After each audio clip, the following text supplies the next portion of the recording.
ඔයාලට මතකද දැන් ඔකේ තෙත් බල්බ් උෂ්ණත්වමානය සහ වියලි බල්බ් උෂ්ණත්වමානය විදිහට පුතේ උෂ්ණත්වමාන දෙකක් තියෙනවනේ. මතකයිනේ නේද? තෙත් බල්බ වියලි බල්බ විදිහට උෂ්ණත්වමාන දෙකක් තියෙනවා.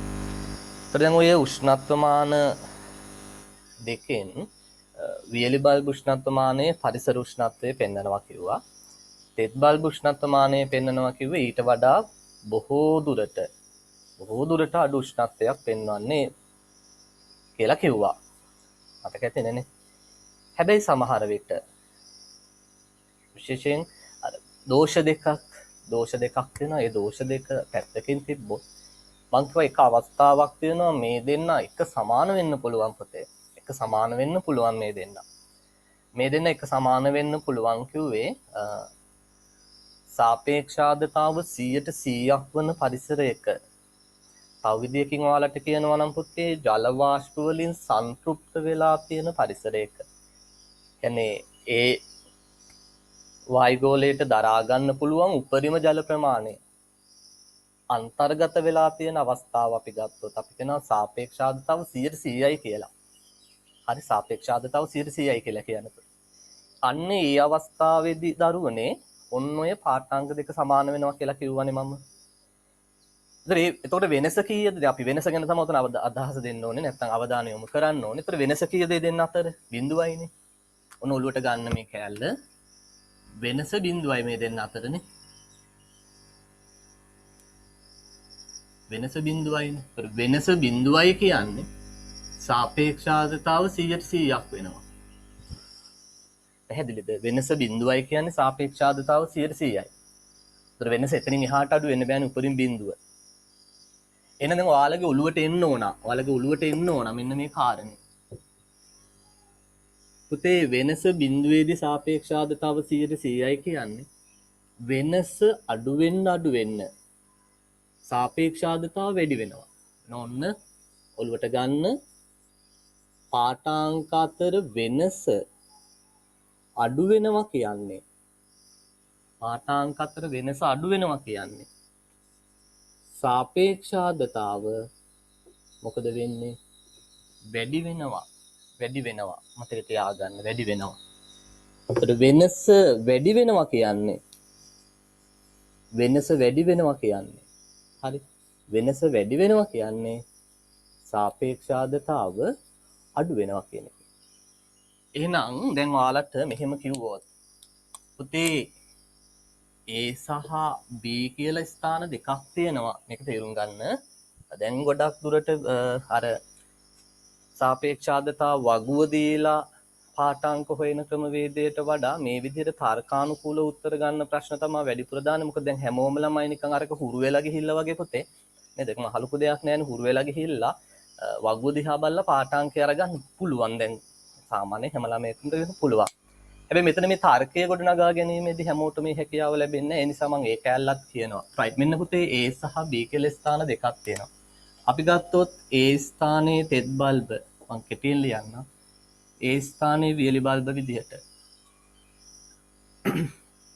අපි හිතමු A ස්ථානයේ තෙත් බල්බ 26යි B ස්ථානයේ තෙත් බල්බ 28යි. A ස්ථානයේ වියලි බල්බ 32යි B ස්ථානයේ වියලි බල්බ වෙනසක් නැහැ 32යි කියලා අපි හිතුවොත්. සෙල්සියස් මේ ඔක්කොම තේරෙනවද කියප එක? A ස්ථානයේ තෙත් බල්බ 26යි B ස්ථානයේ තෙත් බල්බ 28යි. A ස්ථානයේ වියලි බල්බ 32යි. හරි 32යි. B ස්ථානයේ වියලි බල්බ 32යි වෙනසක් නැහැ. හරි. ඊට පුතේ වෙනස ගත්තොත් අපි දැන් වෙනස මෙතන වෙනස කීයද? 6යිනේ. මෙතන වෙනස කීයද? 4යි. එහෙනම් දැන් ඔයාලට වගුව නැහැ. වගුව දෙන්නේ නැහැ දැන් මේ ප්‍රශ්නේදී. වගුව දෙන්නේ නැහැ. වගුව පාවිච්චි කරන්න බෑ. විභාගයේදී පේපර් එකේ වගුව දීලා නැත්නම් ආයෙත් වගුව නැහැනේ. හරි දැන් ගෙදරදී මේ ප්‍රශ්නේ කරනකොට නම් සමහර ළමයි හිතාන ඉන්නේ දැන් මේකට මේ වගුවක් දෙනවා කියලා ළමයි වගුව බලලා උත්තරේ හොයන. වැරදි. පේපර් එකේ වගුව නැත්නම් වගුව නැහැ. ඒතකොට අපි ගන්න ඕනේ තර්කයෙන්. මෙහෙමයි අගය අහන්නේ නැහැ. සාපේක්ෂ ආර්ද්‍රතාව කීයද කියලා අහන්නේ නැහැ. ඔයාලගෙන් අහන්නේ A ස්ථානයේ සාපේක්ෂව B ස්ථානයේ සාපේක්ෂ ආර්ද්‍රතාව. හෝ එතනින් එහාට තව අපිට කතා කරන්න පුළුවන්. දැන් මම තව උදාහරණයක් නිකමට කියන්නම්. දැන් අපි උත්වේදනය කියලා වචනයක් ඔයාලා ඉගෙනගෙන ඇතිනේ. පොඩි කාලේ උත්වේදනය කියලා එකක් නේ. ශාක වලින් අපි දන්න පුතේ ජලයේ වාෂ්ප ලෙස පිට වෙනවනේ. ශාක වලින් ජලයේ වාෂ්ප ලෙස පිට වෙනවනේ දන්නවනේ උත්වේදනය කියලා අපි. ඒක දැන් ওই පරිසරයේ තියෙන ජල වාෂ්ප ප්‍රමාණය වැඩි වෙන්න හරි කියන්නේ උත්වේදනය නෙමෙයි සාපේක්ෂ ආර්ද්‍රතාව වැඩි වෙන්න උත්වේදනය අඩු වෙනවා. පැහැදිලිද? දැන් මේ වගේ මම කියවනේ මේ වෙනම මේ ජෛව පද්ධති කෙරෙහි බලපෑම ගැන අපි කතා කරනවා කියලා. ඒ බලපෑම ගැන කතා කරනකොට ඔය ටික මම ඔයාලට කියලා දෙනවා. දැන් මම මේ පොඩි උදාහරණයක් කියන්නේ. එතකොට සාපේක්ෂ ආර්ද්‍රතාව වැඩි කියන්නේ උත්වේදනය අඩුයි. දැන් තව විදිහකින් ගත්තොත් සාපේක්ෂ ආර්ද්‍රතාව වැඩි කියන පුතේ රෝග පැතිරෙන ප්‍රමාණය වැඩි වෙනවා. රෝග පැතිරීම වැඩි වෙනවා සාපේක්ෂ ආර්ද්‍රතාව වැඩි වෙනකොට. දැන් ඔයාලගෙන් මෙහෙම ප්‍රශ්නයක් අහන්න පුළුවන් මෙතනදී. A සහ B ස්ථාන දෙකෙන් කොතනද උත්වේදනය වැඩි? හරි කොතනද උත්වේදනය වැඩි? එහෙනම් දැන් අපි ඉස්සලා බලමු සාපේක්ෂ ආර්ද්‍රතාව. සාපේක්ෂ ආර්ද්‍රතාව බලන්න. කොහෙද සාපේක්ෂ ආර්ද්‍රතාව අඩු? වෙනස වැඩි තැන සාපේක්ෂ ආර්ද්‍රතාව අඩුයි. නේද? වෙනස වැඩි නම් මේ තියෙන පුතේ මගේ සාරාංශය මෙතන. වෙනස වැඩි නම් සාපේක්ෂ ආර්ද්‍රතාව අඩුයි. වෙනස අඩුයි නම් පුතේ සාපේක්ෂ ආර්ද්‍රතාව වැඩි. සාපේක්ෂ ආර්ද්‍රතාව වැඩි. දැන් මේකෙන් අපිට අනිත් පැත්තට ගන්න පුළුවන් අර ලක්ෂණ ටික. එහෙනම් මේ තැන් දෙකෙන් උත්වේදනයේ වැඩි මෙතන. A වල උත්වේදනයේ වැඩි මේ සාපේක්ෂ ආර්ද්‍රතාව අඩුයි. B වල උත්වේදනය අඩුයි. ඇයි? සාපේක්ෂ ආර්ද්‍රතාව වැඩි. හැබැයි B වල රෝග පැතිරීම වැඩි. සාපේක්ෂ ආර්ද්‍රතාව වැඩි. A වල රෝග පැතිරීම අඩුයි. සාපේක්ෂ ආර්ද්‍රතාව අඩුයි.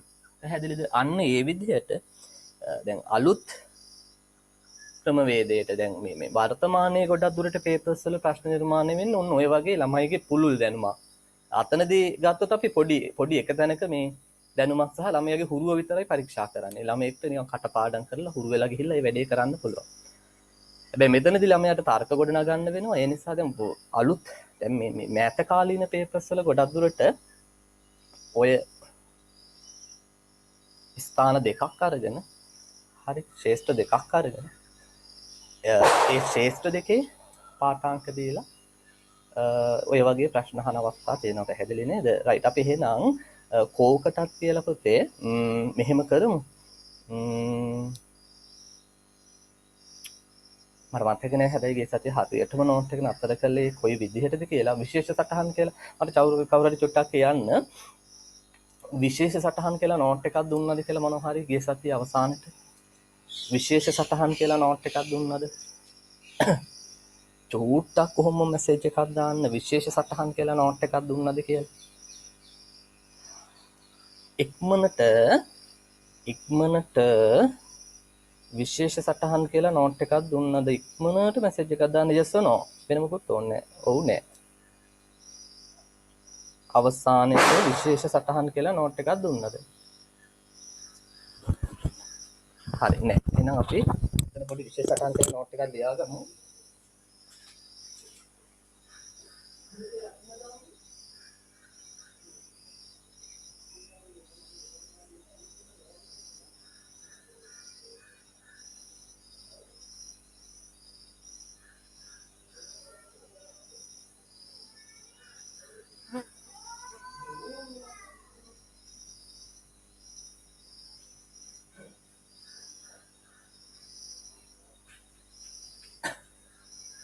හරි ලියමු අපි මේ විදිහට එහෙනම් විශේෂ සටහන් කියලා ලියා ගන්නකො විශේෂ සටහන් හරි මේ පොයින්ට් එකක් විදිහට දාගන්න තරු ලකුණක් විදිහට මෙහෙම ලියමු තෙත් හා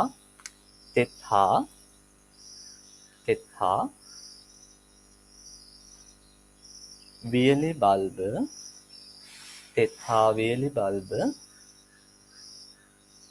වියලි බල්බ උෂ්ණත්වමාන පාඨාංක අතර උෂ්ණත්වමාන පාඨාංක අතර උෂ්ණත්වමාන පාඨාංක අතර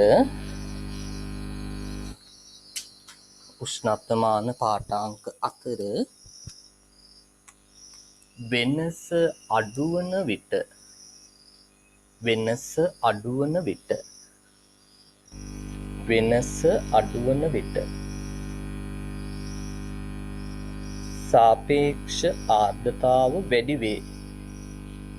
වෙනස අඩුවන විට සාපේක්ෂ ආර්ද්‍රතාව වැඩි වේ. හරි, වෙනස අඩුවන විට සාපේක්ෂ ආර්ද්‍රතාව වැඩි වේ. සාපේක්ෂ ආර්ද්‍රතාව වැඩි වේ. පැහැදිලිද? සාපේක්ෂ ආර්ද්‍රතාව වැඩි වේ. ඊළඟට ආයි පොයින්ට් එකක් විදියට ගන්න. ආයි පොයින්ට් එකක් විදියට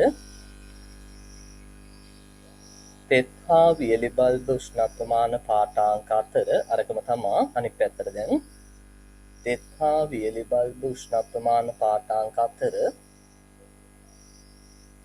තෙත් හා වියලි බල්බ උෂ්ණත්වමාන පාඨාංක අතර තෙත් හා වියලි බල්බ උෂ්ණත්වමාන පාඨාංක අතර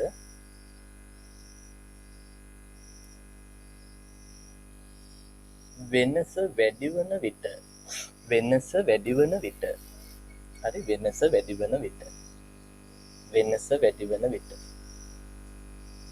වෙනස වැඩි වන විට සාපේක්ෂ ආර්ද්‍රතාව අඩු වේ. සාපේක්ෂ ආර්ද්‍රතාව අඩු වේ. සාපේක්ෂ ආර්ද්‍රතාව අඩු වේ. පැහැදිලි නේද? වෙනස වැඩි වෙනවා නම් පුතේ සාපේක්ෂ ආර්ද්‍රතාව අඩුයි කියලා අපි කියනවා. හරි, ඊළඟට මම තව චූටි උදාහරණයක් මෙහෙම දෙන්නම්. දැන් අපි මෙහෙම ගත්තොත් බලා ගන්න හොඳට තව චූටි දෙයක් පුතේ. තව එතන වැදගත් කාරණයක් තියෙනවා ඔයාලා දැනගත යුතු. දැන් අපි මෙහෙම හිතුවොත් දැන් මෙතන මම ගත්තේ වියලි බල්බ උෂ්ණත්වමාන පාඨාංක දෙකම එක සමානයි කියලානේ. දැන් මම ගන්නවා වියලි බල්බ උෂ්ණත්වමාන පාඨාංක දෙක වෙනස්. පුතේ මෙතන 32ම තියලා මම මේක අඩු කරනවා 30ට. 30ට අඩු කරනවා. හරි, දැන් අපි බලමු තැන් දෙකේ වෙනස මොකද වෙන්නේ කියලා. හොඳට බලා ගන්න. හොඳට බලා ගන්න. මේක තාමත් වැදගත් ඈ. ඒක දැන් බලන්න වෙනස මෙතන කීයද? වෙනස sorry.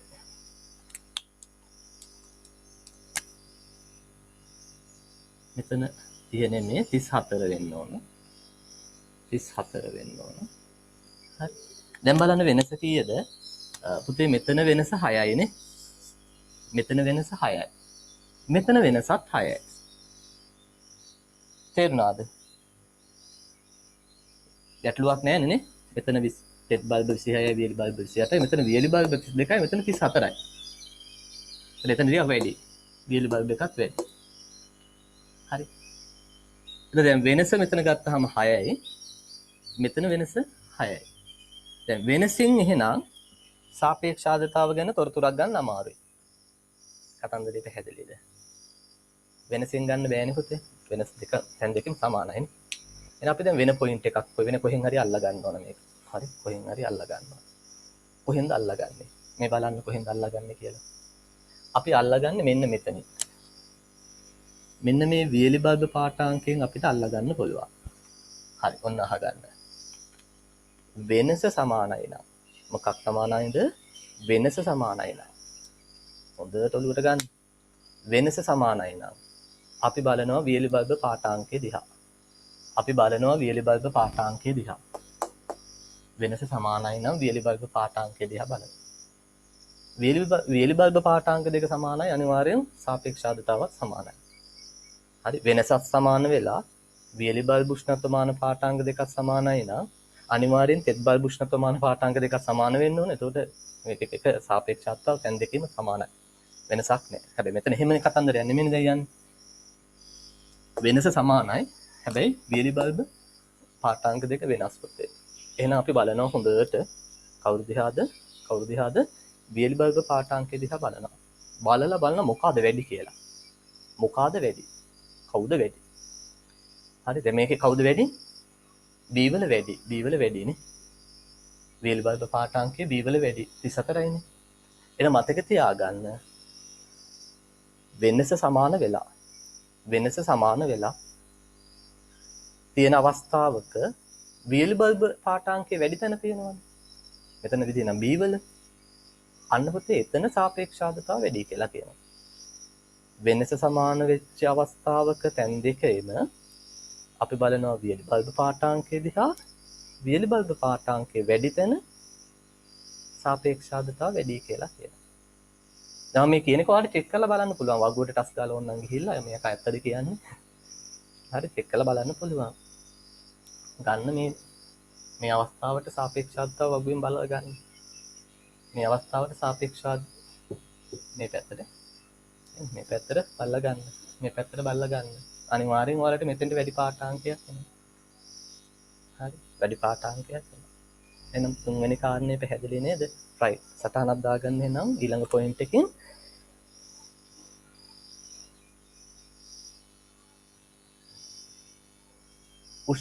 මෙහෙම ලියන්න. තෙත් බල්බ හා වියලි බල්බ තෙත් බල්බ හා වියලි බල්බ තෙත් බල්බ හා වියලි බල්බ තෙත් බල්බ හා වියලි බල්බ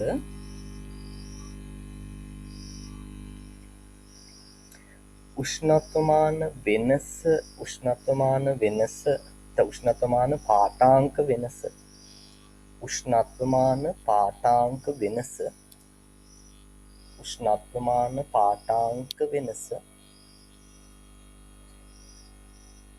උෂ්ණත්වමාන පාඨාංක වෙනස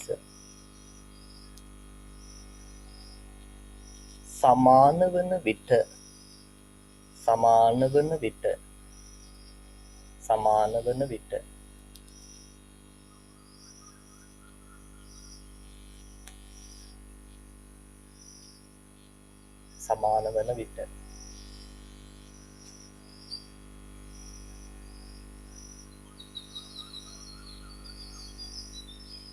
වියලි බල්බ උෂ්ණත්වමාන අගය වැඩි ස්ථානයේ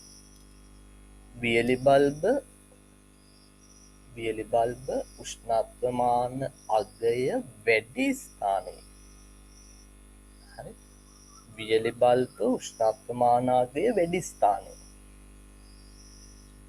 වියලි බල්බ උෂ්ණත්වමානාගය වැඩි ස්ථානයේ සාපේක්ෂ ආර්ද්‍රතාව වැඩි. පුතේ ඔය සාපේක්ෂ ආර්ද්‍රතාව ටික අර කෙටියෙන් මම ලියන්නේ RH කියලා ලියා ගන්න. ගැටලුවක් නෑ නෝට් එකේ. සාපේක්ෂ ආර්ද්‍රතාව වැඩි කියලා අපි කියනවා. පැහැදිලි නේද? ගැටලුවක් නෑනේ කතන්දරය.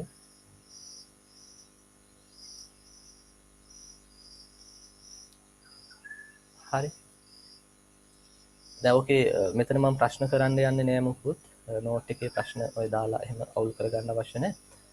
නෝට් එක අස්සේ ඔයාලගේ ටියුට් එකේ මම හිතන්නේ මම ඔය සම්බන්ධව ප්‍රශ්න දාලා තියෙනවා. ටියුට් එක බලලා ඒ ප්‍රශ්න දැන් මම හිතනවා ඔයාලා කරගෙන යනවා ඇති කියලා මේ කරන අතරතුර නෝට් එක කරන අතරතුර ඊට අදාළ ප්‍රශ්න ටිකක් ඔයාලා හොයලා බලලා ටියුට් එකේ කරනවා ඇති කියලා මම හිතනවා. ටියුට් නැති අය ඉන්නවා එතන එක්කෙනෙක් ටියුට් එක නැතුව ඇති. අනිත් හැමෝටම ටියුට් තියෙනවා. එතකොට ඒ ටියුට් එක නැති එක්කනට ඉක්මනටම ටියුට් එක දෙන්න නැත්නම් ප්‍රශ්න දෙන්න දැන් 14 වෙනකම් මේ කතන්දරේ යනවා ඇදිලානේ. නිරෝධායන නැත්නම් මේ සංචාරන සීමා දික්කලානේ 14 වෙනකල්. ඒකට ටියුට් ලබා ගැනීමේ ලොකු අපහසුතාවයක් නැවත පැන නගිනවා. මම ඒ නිසයි මේ ටියුට් එකේ ප්‍රශ්න මුකුත් කරන්න නැතුව මේ ඇදගෙන යන්නේ තියරි ටික කරගෙන. ඉතින් අපි ඉක්මනටම ටියුට් එක අරගමු. අරගෙන ඒ ප්‍රශ්න කරන්න ඕනේ. මම ඒ හැම අවුරුද්දෙම මේ හැම පාඩමටම ඒ හැම පාඩමටම මම ඔයාලට ටියුට් එකක් දෙනවනේ. ඒ දෙන ටියුට් එකේ විශේෂයෙන්ම ප්‍රශ්න තමයි වැඩිපුර තියෙන්නේ. හරි තව තියරි කොටස් උත් අමතරව දානවා. හැබැයි ඒකේ ප්‍රධාන අරමුණ ඔයාලට මේ පහුගිය විභාග ප්‍රශ්න ටික වෙන පළාත්වල මොඩල් පේපර්ස් වල ප්‍රශ්න ඊට පස්සේ මං විසින් නිර්මාණය කරන ලද ප්‍රශ්න, අමාත්‍යාංශය මගින් නිකුත් කරන පෙරහුරු ප්‍රශ්න පත්‍රවල ප්‍රශ්න, මේ වගේ මේ එක තැන්වලින් ඒක රාශී කරගත්ත හොඳ ප්‍රශ්න ටිකක් ඔක ඇතුලේ තියෙනවා. හරි. මගේ නිර්මාණ තියෙනවා. පහුගිය විභාග ප්‍රශ්න තියෙනවා. වෙන පළාත්වල පේපර්ස් වල ප්‍රශ්න තියෙනවා. අමාත්‍යාංශයෙන් දාන පෙරහුරු ප්‍රශ්න පත්‍රවල ප්‍රශ්න අරගෙන උතන හදලා තියෙනවා. ඒ ප්‍රශ්න ටික කරපුවාම මේ පාඩම කරලා ඒ ප්‍රශ්න ටික කරනවා කියලා කියන්නේ ඔයාලට මේක හොඳට ඔළුවට වදිනවා. හරි.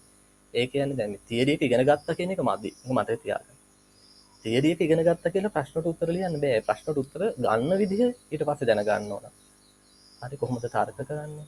ඒ ටික දැනගන්න ඕනේ. ඒ නිසා තමයි මම ඔයාලට ඔය ප්‍රශ්න ටියුට් ටික දීලා තියෙන්නේ. ප්‍රශ්න කියන්නේ ටියුට් එකේ ප්‍රශ්න වෙනම දාලා තියෙන්නේ. ඉතින් ඔයාලා දැනට මම මේ කරන ටික බලලා කරන ටිකට අදාළව ඔයාලා උත්තර ටික ලියලා තියන්න. ඊට පස්සේ අරගෙන එක දිගට මේ උත්තර ටික පැහැදිලි කරගෙන යනවා. ආයි අහන්නේ දැන් මේ ටික කරලා නේද? ඒ අහින්න වෙලාවක් නැහැ. හරි. ඔයාලා දැනගන්න ඕනේ ටික කරලා තියෙන්නේ. පැහැදිලි නේද? ඒක මම හැමෝටම ටියුට් එක ලැබුණාට පස්සේ ටික ඔක්කොම එකපාර සාකච්ඡා කරලා දාන්න. හරි, එහෙම කරමු. හරි, දැන් ඔය ඇති මේ සාපේක්ෂාදතා මම කියන්න තියෙන ඔක්කොම ටික අකුරක් නෑර එහෙම කියන්න පුළුවන්. අකුරක් නෑර අයන්නේ ඉඳලා තියෙන අක් දක්වන්න මොනවද කමන්නේ නෑ. යර්ලව ශාසක මොනවද තියෙනවනේ එතෙන්ට ගම කියලා තියෙන. නැත්නම් A to Z. හරි, ඉංග්‍රීසියෙන් කරන A to Z දැන් මම කියලා තියෙන ආයෙ කිසි දෙයක් අමතරව කියන්න නෑ. ඒ ඔය ටික හොඳට ඔයාලා මතක තියාගන්න. හරි. එහෙනම් අපි එමු පුතේ ඊළඟ දේශගුණික සාධකයට. ඇත්තටම අපි ප්‍රධාන දේශගුණික සාධක පහම කතා කරලා ඉවර වෙනවා ඔතනේ. ඊට අමතරව මම ඔයාලට වාෂ්පීකරණය සහ මේ වායුගෝලීය පීඩනය කියන දෙක පොඩ්ඩක් පැහැදිලි කරලා දෙන්නම්. මේකත් වැදගත්. ගන්නක මාතෘකාවක් එහෙනම් වායුගෝලීය පීඩනය. ගන්න මාතෘකාවක් වායුගෝලීය පීඩනය. හරි. අද ඔතන ඉඳලා තමයි ඔන්න ඇත්තටම අපිට කතා කරන්න තියෙන්නේ. අරකගේ සතේ නෝට් එකට අදාළව පැහැදිලි කිරීමක් තව ගියේ. ලියන්න වායුගෝලීය පීඩනය. වායුගෝලීය පීඩනය.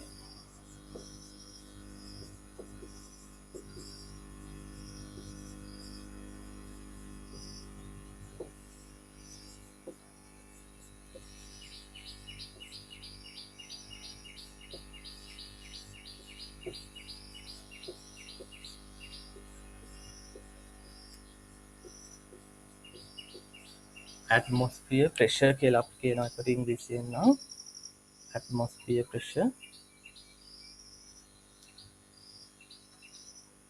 නැත්නම් මේක atmosphere කියන්නේ නැතුව atmospheric කියලා කියන්නේ.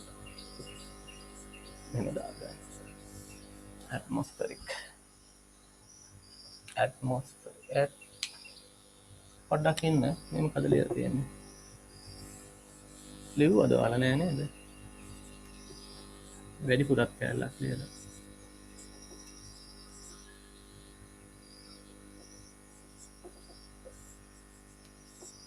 atmospheric pressure.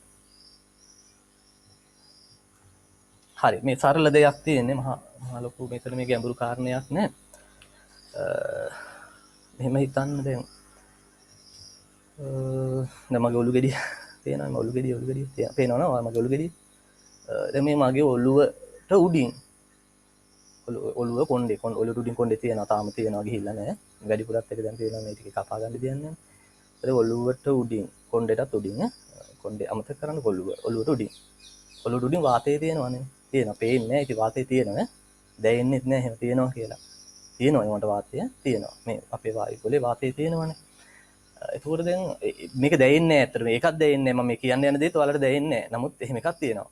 මේ ඔලුවට උඩින් තියෙන වාතයට යම් බරක් තියෙනවා. මම ඔලුව ගත්තේ හැමෝටම ඔලුවක් තියෙන නිසා තියෙනවනේ. හරි. ඒතර මේ ඔලුවට උඩින් වාතය තියෙනවා. යම් අවකාශය යම් දුරක් යනකල් වාතය තියෙනවා ඔලුවට උඩින්. ඒතර ඔය වාතයට බරක් තියෙනවා. හරි. වාතයට මොකක්ද තියෙන්නේ? උදේ බරක් තියෙනවා. අපිට දැනෙන්නේ නැහැ හැබැයි බර. නමුත් බරක් තියෙනවා. ඒ බර නිසා අපේ මේ ඔලුව උඩ යම් බලයක් ක්‍රියාත්මක වෙනවා. හරි. එතකොට මේ ඔලුවේ ඒකීය වර්ග ඵලයක් තුල ඒ ක්‍රියාත්මක වන බලයක් තියෙනවා. ඒකීය වර්ග ඵලයක් තුල ක්‍රියාත්මක වන බලයට තමයි අපි කියන්නේ පීඩනය නේ. පීඩනය කියන්නේ ඒකනේ. හරි. පීඩනය සමානයි බලය ගුණ කිරීම වර්ගඵලය කියලා කියන්නේ. සෝරි බලය බෙදීම වර්ගඵලය කියලා කියන්නේ. ඒකක වර්ගඵලයක් තුල ක්‍රියාත්මක වන බලය. පැහැදිලිද? එහෙනම් ඕක තමයි වායුගෝලීය පීඩනය කියන්නේ. ඒ කියන්නේ මම ඔළුව කියලා ගත්තේ පැහැදිලි කරනද අපිට මේක ඕනම ලක්ෂයක්. මේ වායු මේ පෘථිවියේ ඕනම ලක්ෂයක්. අපි මෙහෙම හිතුවොත් මෙන්න පෘථිවි පෘෂ්ඨයේ පුතේ මෙන්න පෘථිවි පෘෂ්ඨය පේන්නේ නැතුව ඇතිනේ පෑනලිය වෙන්නේ. මෙන්න පෘථිවි පෘෂ්ඨය. දැන් මේ පෘථිවි පෘෂ්ඨයට අපිට ඉහළින් ගන්න පුළුවන් වුණු ලක්ෂ ටිකක්. හරි. ඒතර මේ එක එක ලක්ෂය මත අන්න අර ඊට ඉහළින් තියෙන හොඳට තේරුම් ගන්න. ඊට ඉහළින් තියෙන වායුගෝලයේ වාතය මගින් පීඩනයක් ඇති කරනවා. ඒතර මේ ලක්ෂය මතත් පීඩනයක් ඇති කරනවා. මේ ලක්ෂය මතත් පීඩනයක් ඇති කරනවා. පුතේ මේක P1යි කියලා හිතමු.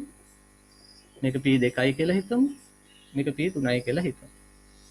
ඔය විදිහට ඒ ලක්ෂය මත ඊට ඉහළින් තියෙන වාතය මගින් ඒ ලක්ෂය මතට පීඩනයක් ඇති කරනවා. ඕක තමයි වායුගෝලීය පීඩනය කියන්නේ. දැන් ඔයාලට මෙන්න මේක ඔලුවට එන්න ඕන. එහෙනම් උඩට යන්න වායුගෝලීය පීඩනය මොනවා වේද? ඒ කියන්නේ මම මෙහෙම ගත්තොත් P1 P2 P3 මෙහෙම ගත්තොත් අර අඩු වැඩි සලකුණෙන් මේක දාන්න කිව්වොත් අඩු වැඩි සලකුණ දාන්න අර කට ඇරිච්ච මෙහෙම මේ දෙක තියෙන්නේ.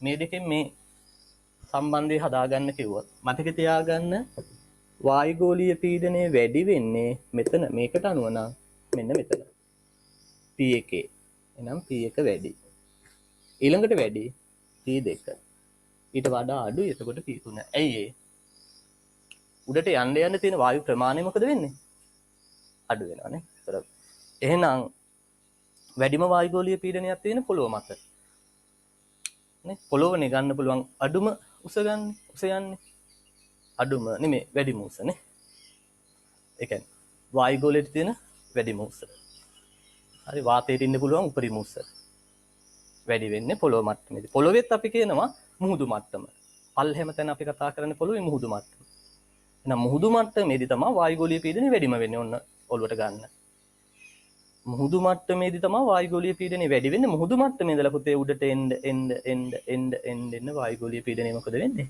අඩු වෙනවා දැන් ඇත්තටම කියනවා දැන් මම වාරි පොළ හරිද අපි කවුද මලින්ද ගත්තොත් එයා කොත්මලේ අපිට වඩා ගොඩක් උසින් ඉන්නේ වයිතරේ මීටර් 1000කට වඩා උසින් ඉන්නේ හරි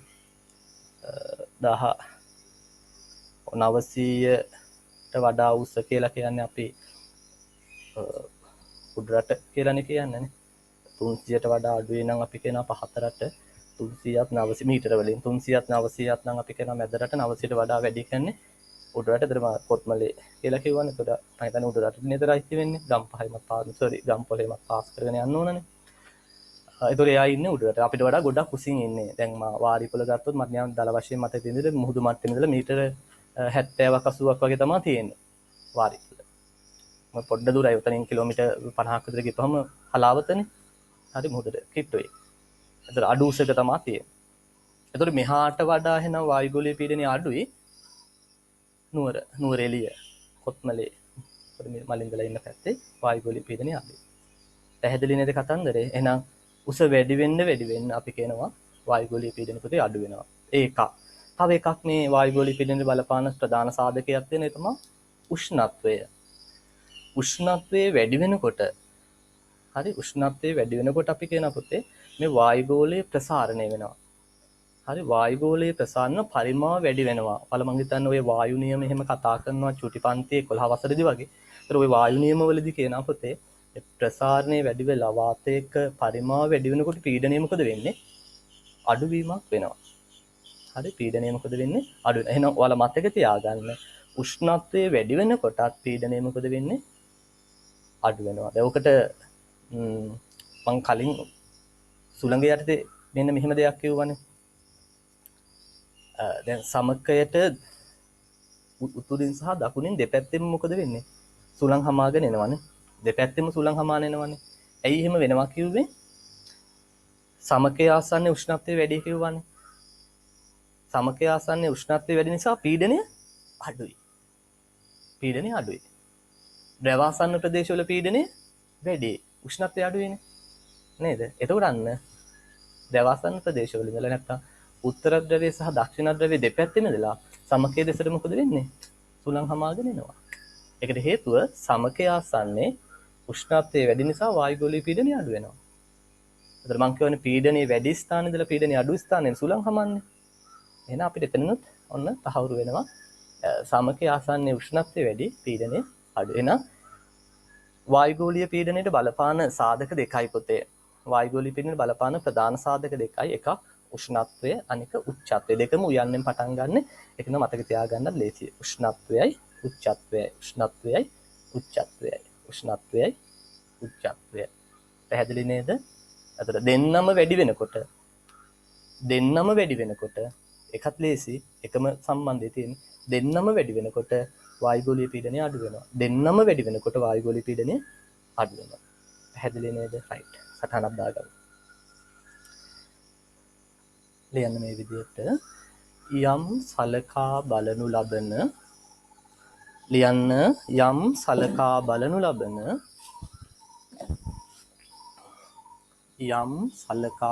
ලබන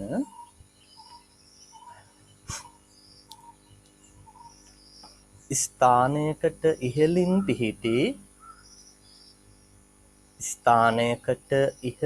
පිහිටි යම් සලකා බලනු ලබන ස්ථානයකට ඉහළින් පිහිටි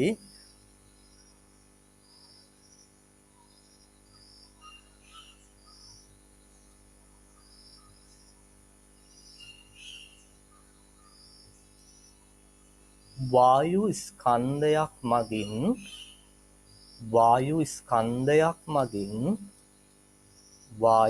ස්කන්ධයක් මගින්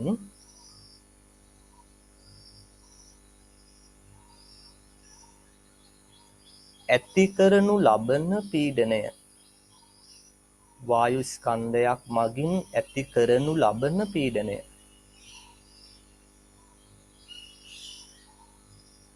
කරනු ලබන පීඩනය. වායුගෝලීය පීඩනය ලෙස හැඳින්වේ. වායුගෝලීය පීඩනය ලෙස හැඳින්වේ.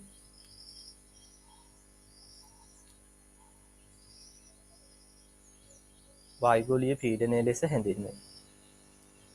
වෙනම රූලකට එන්න. වෙනම රූලකට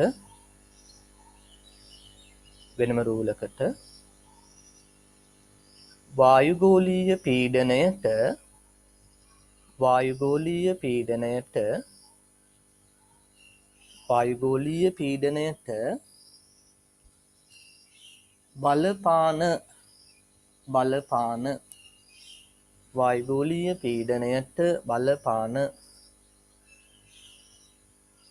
ප්‍රධාන සාධක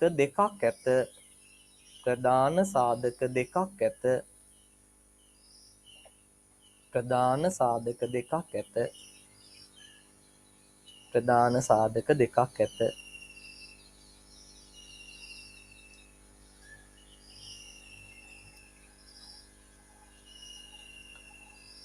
හරි. ලියන්න පළවෙනි එක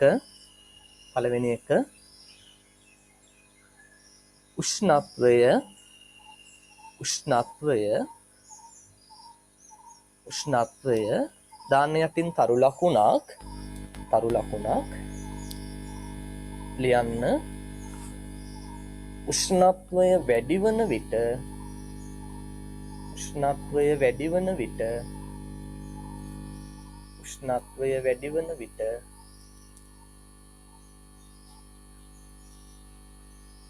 වායුගෝලීය පීඩනය අඩුවේ.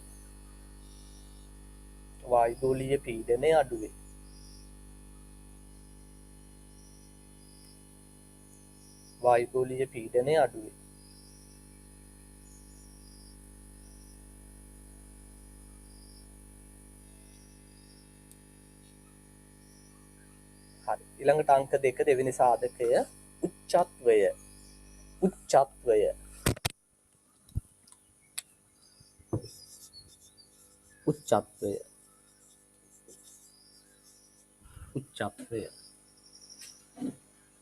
හරි. ලියන්න මෙහෙම තනියම ලියන්නත් පුළුවන් ඕනනම් නේ. යන්න යටින් තරු ලකුණක් දාලා උච්චත්වය වැඩි වන විට උච්චත්වය වැඩි වන විට උච්චත්වය වැඩි වන විට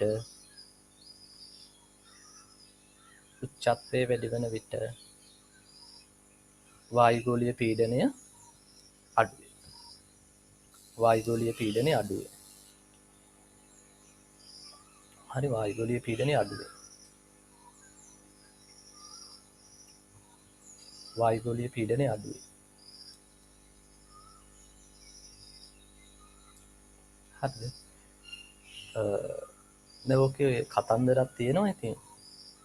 චුටි කාලේ ඉගෙනගෙනත් ඇත්තේ සමහර විට. ඔය වායුගෝලීය පීඩනය බලපානවා පුතේ. අපි ජලය ගත්තු. ජලයේ තාපාංකයට බලපානවා. හරිද? මොකේද බලපාන්නේ? තාප දැන් දැනගන්න එපා. තාපාංකය කියන්නේ මොකක්ද කියලානේ. මොකක්ද තාපාංකය කියන්නේ? තාපාංකය කියන්නේ තාපාංකයටනේ. තාපාංකය කියන්නේ ද්‍රවයක් වාෂ්ප වන උෂ්ණත්වය.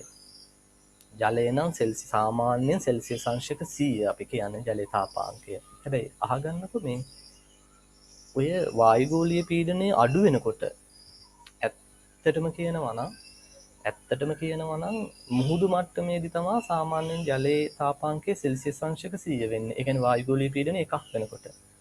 අපි කියන වායුගෝලීය පීඩනය මයින්ව අපි වායුගෝලීය පීඩන ඒකක කියලා. වායුගෝලීය පීඩන ඒකක එකක් වෙන තැනදී තමයි ජලයේ ඔය තාපාංකය සෙල්සියස් අංශක 100 වෙන්නේ. ඒතර මේ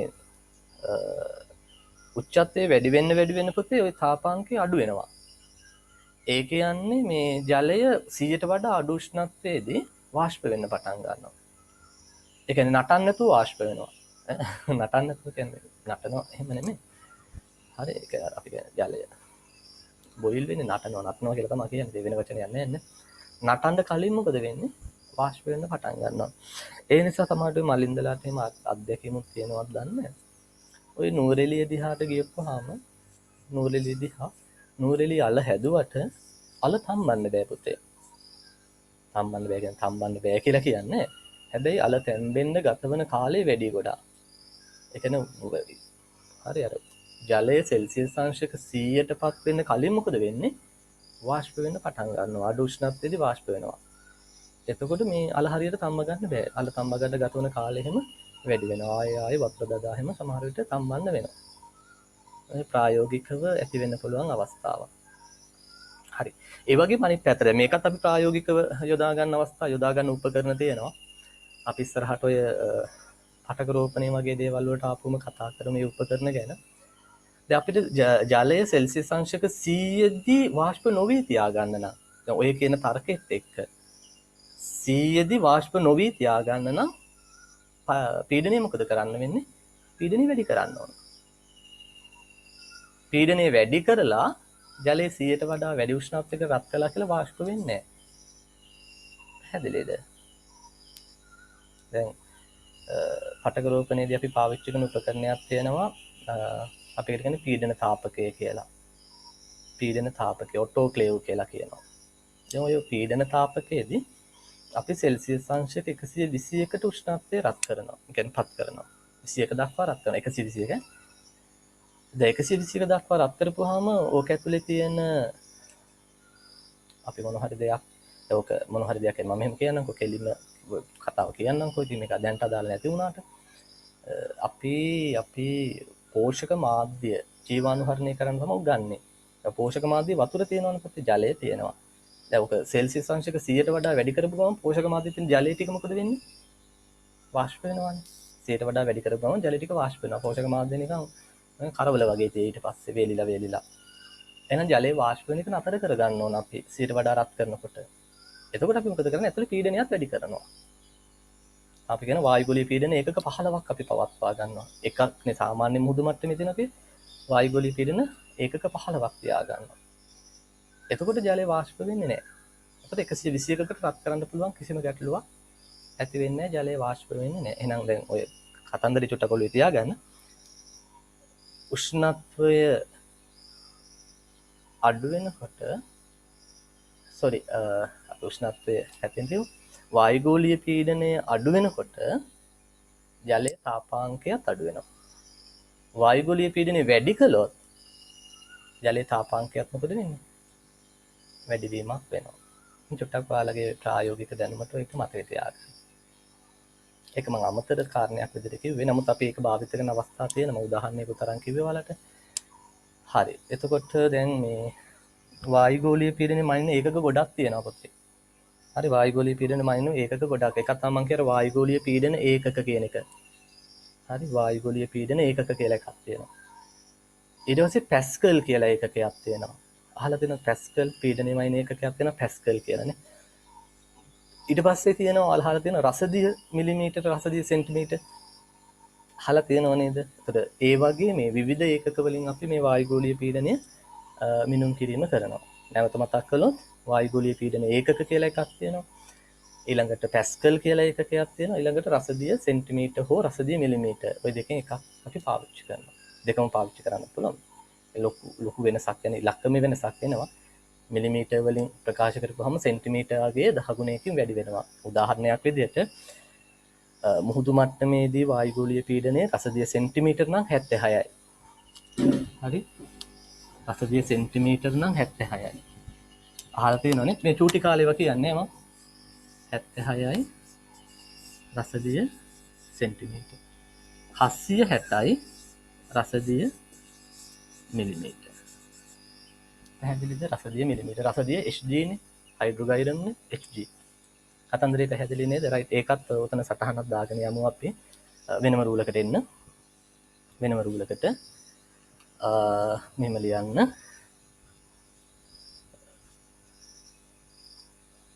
මධ්‍යහ්නය මුහුදු මට්ටමේදී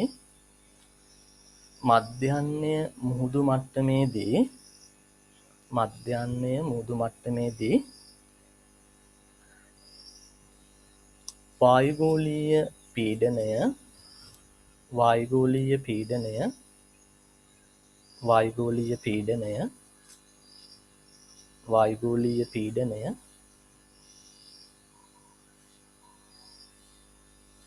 වායුගෝලීය පීඩන ඒකක එකක් වේ. වායුගෝලීය පීඩන ඒකක එකක් වේ. වායුගෝලීය පීඩන ඒකක එකක් වේ.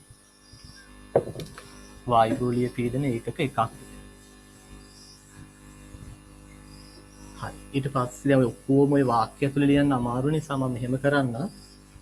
යටින් ලියන්න මෙහෙම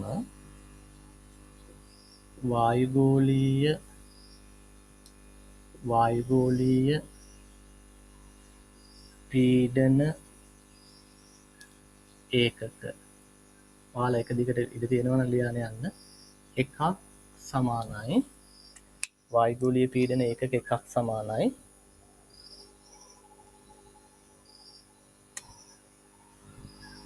760යි රසදිය මිලිමීටර්.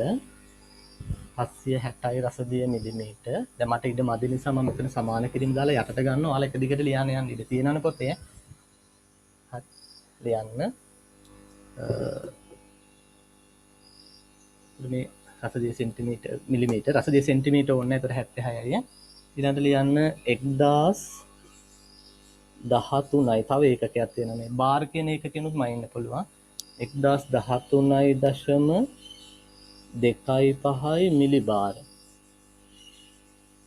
මිලිබාර් කියලා කියන්නේ මේ පොඩි බාර් එකක් නෙමෙයි. එක බාර් කියපුවම වෙන වචනයක් නෙමෙයි. මේක මිලිබාර් එක ඒකකයක් ඈ. පොඩි බාර් එකක් කියන අදහස නෙමෙයි. මිලිබාර්. සමානයි තව එකක් ලියමු.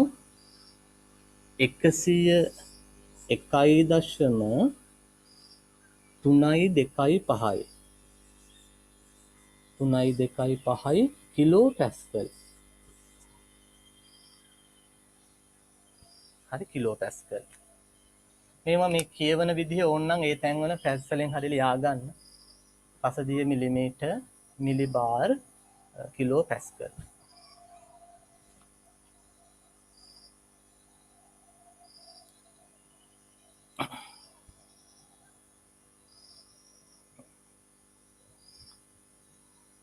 මේවයි මේ කටපාඩම් කරන්න මේව අවශ්‍ය නැහැ. මේ සාමාන්‍ය මෙන්න මේක මතක තියාගන්න ඇති. මේ රසදිය මිලිමීටර කතන්දරේ තමයි ගොඩක් දුරට එහෙම නැත්නම් වායුගෝලීය පීඩන ඒකක. වායුගෝලීය පීඩන ඒකක 1යි. හරි. රසදිය මිලිමීටර නම් 760යි මේවා එහෙම අහන්නේ. නමුත් අර ඔයාලා දැනගන්න ඕන කියන පරමාර්ථයෙන් අපින් ඉඳලා තමයි මම දුන්නේ. පාඩම් කරන්න ඕනේ, කටපාඩම් කරන්න මේ ඉලක්කම අහන්නේ කවදාකවත්. හරි. මේ මුහුද මට්ටමේදී මේ මිලිබාර කීයද, මුහුද මට්ටමේදී කිලෝ පැස්කල් කීයද එහෙම අහන්නේ. හරි. හරි. ඒ කැලේ හරිනේ. කැලේ හරිනේ. ලියන්න වායුගෝලීය පීඩනය මැනීම. පුතේ ලියන්න මාතෘකාව අවසාන කැලේ වායුගෝලීය පීඩනය එතන ඉවරයි. ඊට පස්සේ අපි එනවා කෙලින්ම වාෂ්පීකරණයට. වායුගෝලීය පීඩනය මැනීම. වායුගෝලීය පීඩනය මැනීම. වායුගෝලීය පීඩනය මැනීම.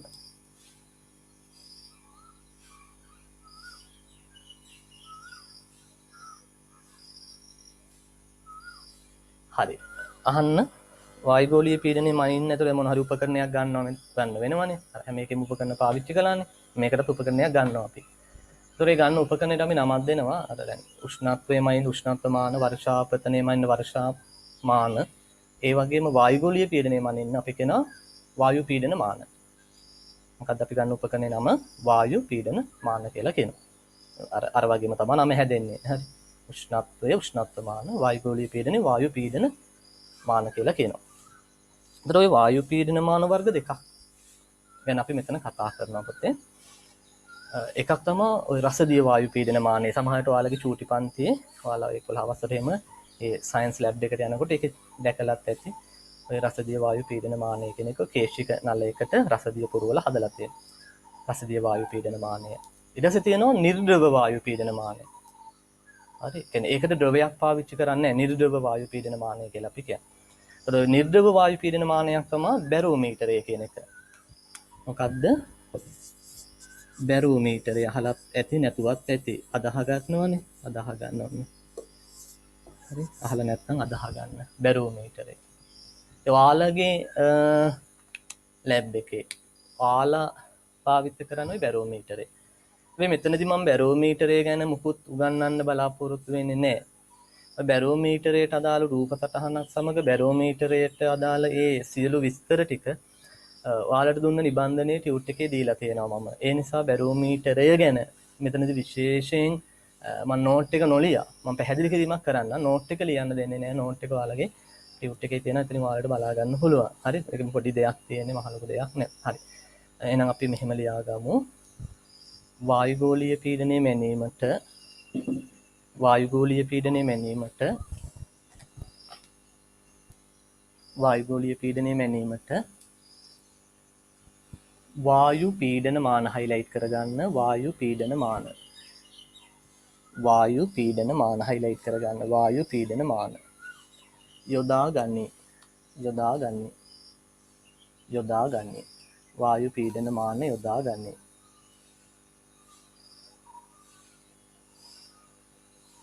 ඒකටම ලියමු අපි. ඒකටම වායු පීඩන මාන වායු පීඩන මාන වායු පීඩන මාන ආකාර දෙකකේ වායු පීඩන මාන ආකාර දෙකකේ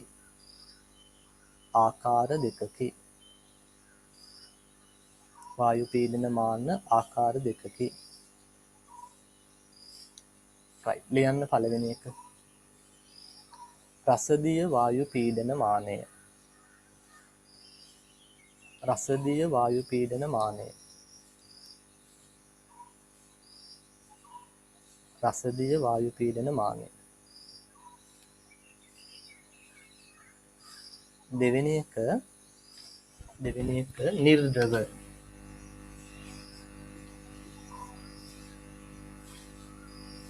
නිර්ද්‍රව වායු පීඩන මානය. නිර්ද්‍රව වායු පීඩන මානය. නිර්ද්‍රව වායු පීඩන මානය. දැන් මේ නිර්ද්‍රව වායු පීඩන මානයට උදාහරණයක් විදිහට ලියන්න බැරෝමීටරය. මේ තියෙන්නේ බැරෝමීටරය. බැරෝමීටරය.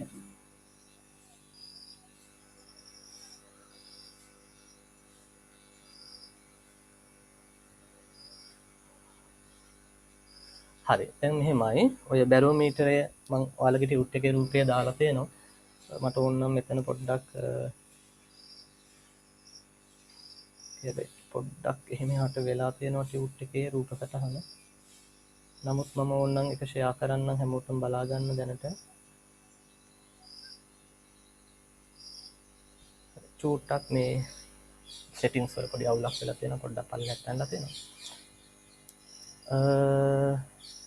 හරි ඉතින් ඔය ඔන්න මම ඔයාලට දැන් දීලා තියෙන එක මෙහෙමයි. සාමාන්‍යයෙන් ඇත්තටම මේ සාමාන්‍ය මේ ක්ලාස් තිබුණා නම් මම ඕකේ කෙලිම වර්ණ ඡායාරූපයක් තමයි දෙන්නේ ඔයාලට අලවා ගන්න නෝට් එකේ.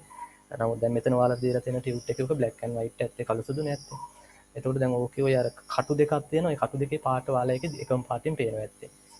පොඩි සමහරට වෙනසක් ඇති. හරි. නමුත් මේ කටු දෙකෙන් එකක් කළු පාටයි පුතේ. හරි. කටු දෙකක් පේනවා ඇතිනේ. ඔය රූපේ බලන්නකො කටු දෙකක් තියෙනවා. හරි. එක කටුවක් කළු පාටයි. අනිත් කටුව අපි කියනවා පිත්තල කටුවක්. පිත්තලයි ඒක. හරි. පිත්තල කටුවක් දැන් කටු දෙකක් තියෙනවා. එතකොට දර්ශක දෙකක් තියෙනවා.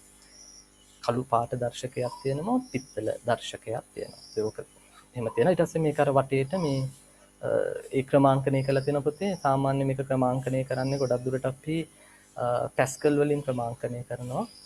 ඊට අමතරව රසදිය මිලිමීටර වලින් ක්‍රමාංකණය කරලා ඒවට බලා ගන්න පුළුවන්. ගහලා ඇති රසදිය මිලිමීටර කියලා ගහලා ඇති පැස්කල් කියලා ගහලා ඇති නැද්ද? ගහලා ඇති බලන්න.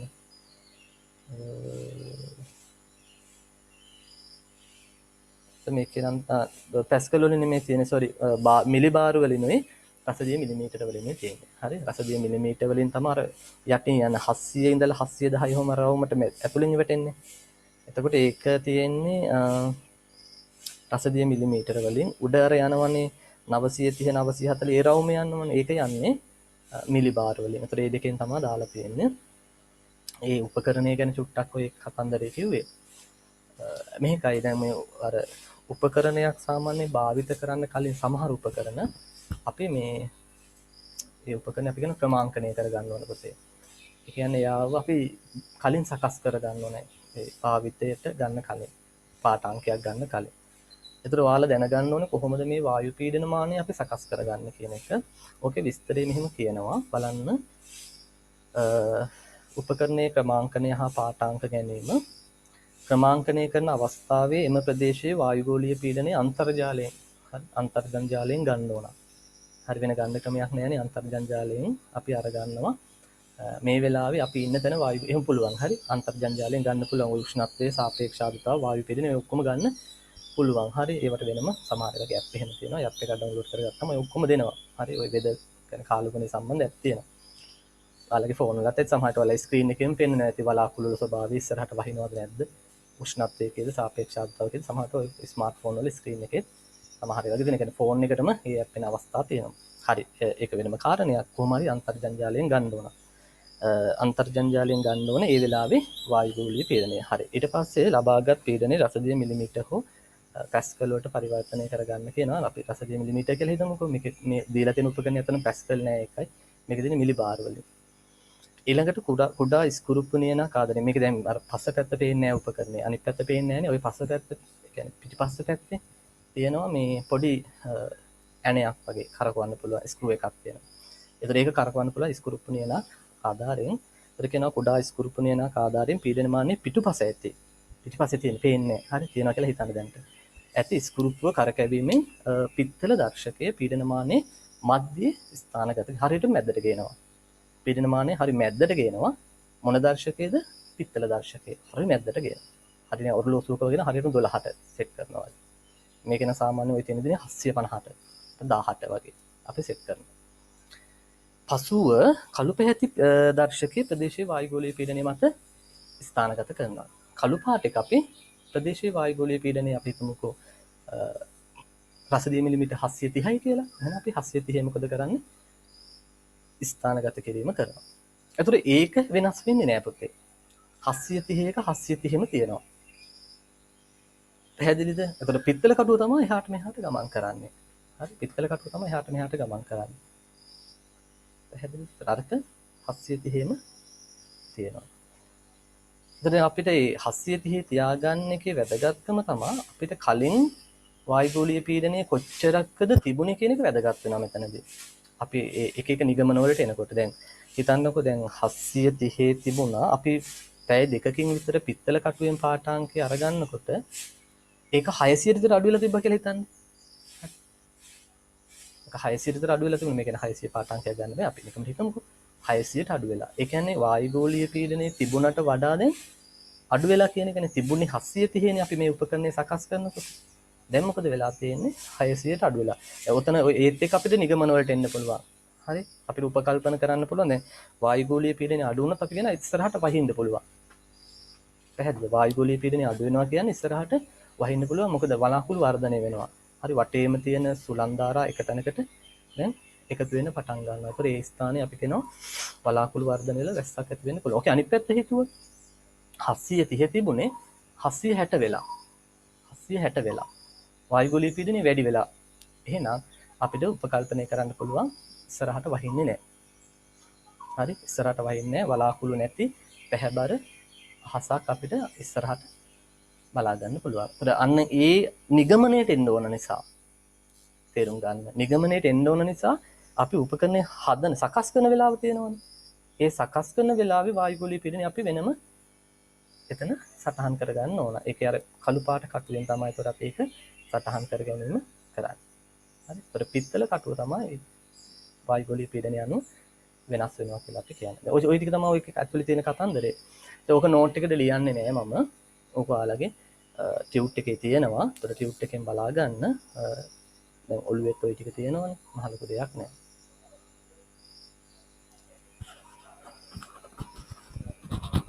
පොඩ්ඩක් ඉන්න.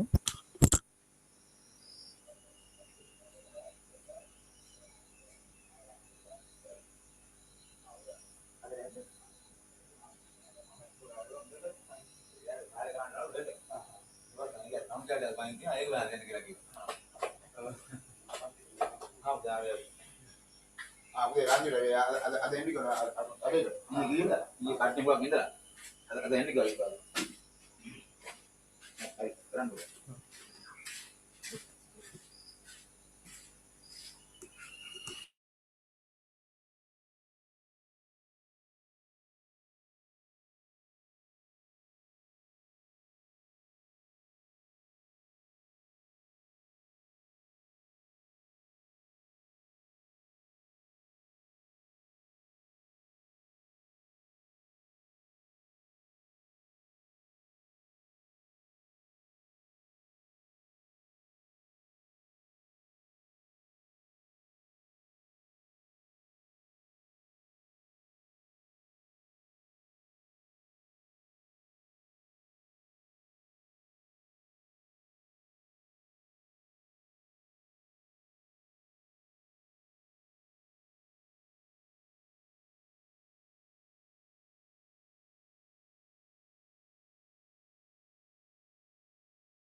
හරි. එතකොට ඒ ටික පැහැදිලි නේද?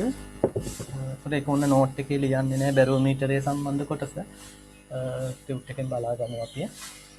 හරි. ඒ ටික ඇති පොතේ වායුවේ පීඩනය සම්බන්ධව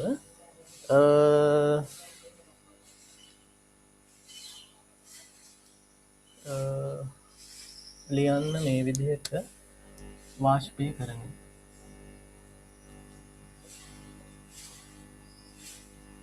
වාෂ්පීකරණය. වාෂ්පීකරණය. ඉංග්‍රීසියෙන් අපි කියනවා evaporation.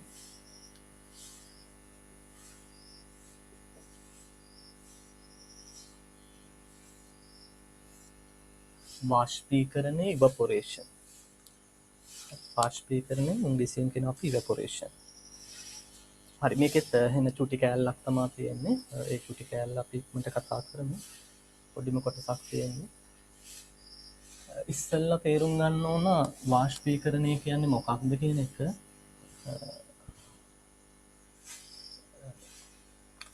මේක අර උත්වේදනයත් එක්ක ටිකක් සමානයි. හැබැයි සමානයි කියන එක දෙකක් විදිහට කියන්න ඕනනේ. මේ එකක් විදිහට කියන්නනේ සමාන නේ. දැන් වෙන්නේ එකම දේ. මොකද්ද වෙන්නේ? වෙන්නේ ජලය ද්‍රව අවස්ථාවේ ලික්විඩ් ෆෝම් එකේ ඉඳලා ද්‍රව අවස්ථාවේ ඉඳලා පරිවර්තනය වෙනවා වායු අවස්ථාවට. ඕක තමයි වෙන්නේ. ඕකනේ උත්වේදනයත් වෙන්නේ.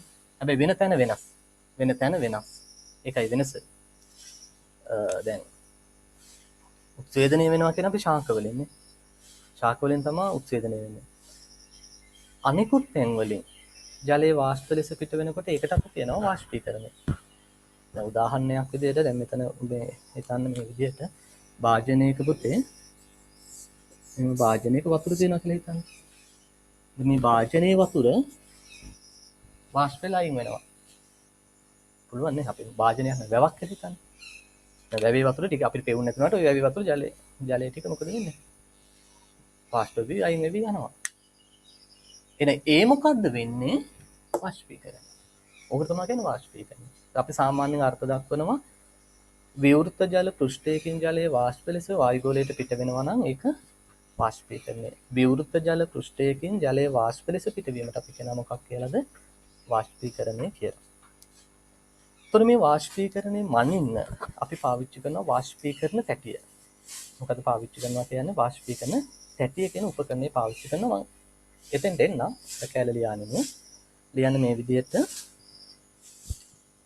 විවෘත ජල පෘෂ්ඨයකින් විවෘත ජල පෘෂ්ඨයකින් විවෘත ජල පෘෂ්ඨයකින් විවෘත ජල පෘෂ්ඨයකින් චලය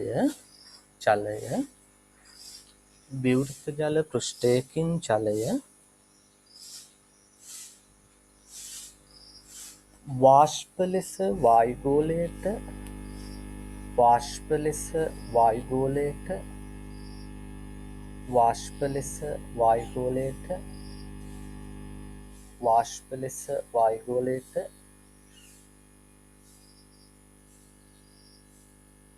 පිටවීම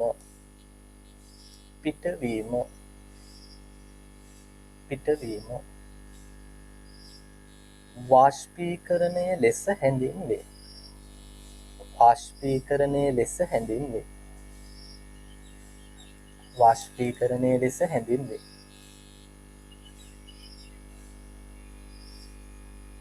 වාෂ්පීකරණය ලෙස හැඳින්වේ.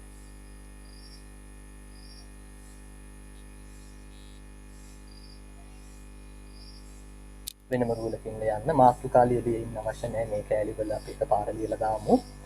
වාෂ්පීකරණය මැනීමට යන්න වාෂ්පීකරණය මැනීමට වාෂ්පීකරණය මැනීමට වාෂ්පීකරණ තැටිය වාෂ්පීකරණ තැටිය වාෂ්පීකරණය මැනීමට වාෂ්පීකරණ තැටිය යොදාගනි.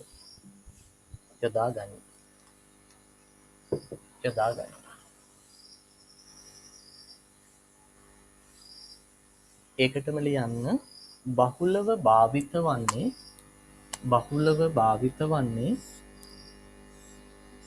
බහුලව භාවිත වන්නේ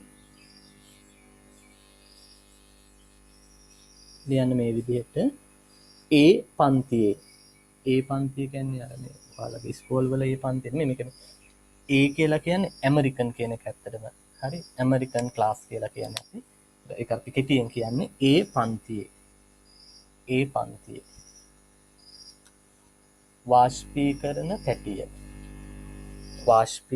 තැටිය ඒ පන්තියේ වාෂ්පීකරණ තැටිය හරි දැන් අහගන්න වාෂ්පීකරණ තැටිය කියන්නේ කොයි වගේ උපකරණයක්ද මම ඒක චුට්ටක් උතන පැහැදිලි කරන්නම් අහගන්න පුතේ මේක ලොකු රවුම් නැත්නම් වෘත්තාකාර හැඩති බේසමක් වගේ එහෙම නැත්නම් සිලින්ඩර් ආකාර හැඩති බේසමක් වගේ මේ බලන්න මෙන්න මෙහෙම හරි සිලින්ඩර් ආකාර හැඩති බේසමක් වගේ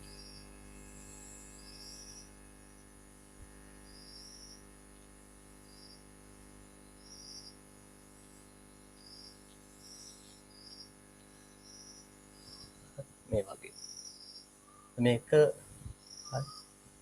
භාජනය සිලින්ඩර් ආකාර භාජනය සාමාන්‍යයෙන් මේවා හදන්නේ අහලා තියෙනවද ගැල්වනයිස් ලෝහ අහලා තියෙනවනේ ගැල්වනයිස් තහඩු වලින් තමයි හදලා තියෙන්නේ ගැල්වනයිස් තහඩු වලින් හදලා ගොඩක් දුරට මේ පිටපැත්ත සුදු පාට තීන්ත වලින් ආලේප කරලා තියෙනවා ඒ වගේ මම හේතු ඕනනම් කියන්නම් එච්චර ලොකුවට නම් වැදගත් වෙන්නේ නැහැ නමුත් කියන්නම් ඕන එතකොට මේ විදිහට තමයි හදන්නේ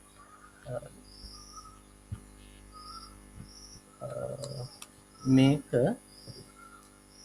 සාමාන්‍යයෙන් අපි පොළොවේ ගැටෙන්න තියන්නේ නෑ ලී රාමුවක් උඩ තමයි කියලා තියෙන්නේ මම සරලව මෙහෙම ලී රාමුව ඇඳලා පෙන්නනවා හරි ලී රාමුවක් උඩ ලෑලි වලින් හදපු වේදිකාවක් උඩ තමයි තියන්නේ සාමාන්‍යයෙන් ඒ වේදිකාවේ උස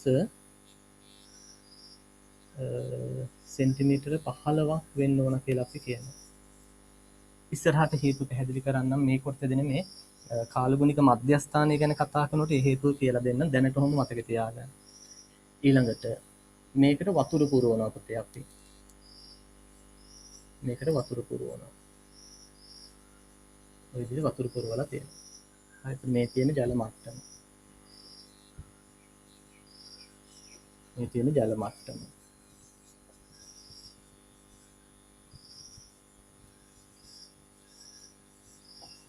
ජලය තමයි මේ. ඒතර අපි කරන්නේ කලින් දවසේ ජල මට්ටමේ උස මැන ගන්නවා. හරි? කලින් දවසේ ජල මට්ටමේ උස මැන ගන්නවා. ඊළඟ දවසේ ගිහිල්ලා ආයෙ ජල මට්ටමේ උස මැන ගන්නවා. ඒතර දැන් ඊළඟ දවසේ ජල මට්ටමේ උස පල්ලෙහාට ඇවිල්ලා තිබුණොත් ඒ උන් දෙන්න අතර වෙනසක් වෙනවනේ. අන්නේ වෙනස අපි කියනවා වාෂ්පීකරණය කියලා. ඔච්චරයි. හරි සරල දෙයක් තියෙන්නේ. තේරෙනවද? හරි දැන් මේ තැටියට අපි වතුර පුරවනවා. වතුර පුරවලා කලින් දවසේ ජල මට්ටමේ උස මැනගෙන තියාගන්නවා. හරි? ඊළඟ දවසේ ගිහිල්ලා ආයෙ උස මයින්නවා. මනපුවාම උස බොහෝ විට වැඩි වෙන්න පුළුවන් අවස්ථාවක් තියෙනවා මම කියලා දෙන්නම්. කොයි වගේ අවස්ථාවද වැඩි වෙන්නේ කියලා. බොහෝ දුරට අඩු වෙනවා. හරි? අඩු වෙලා තියෙනවා.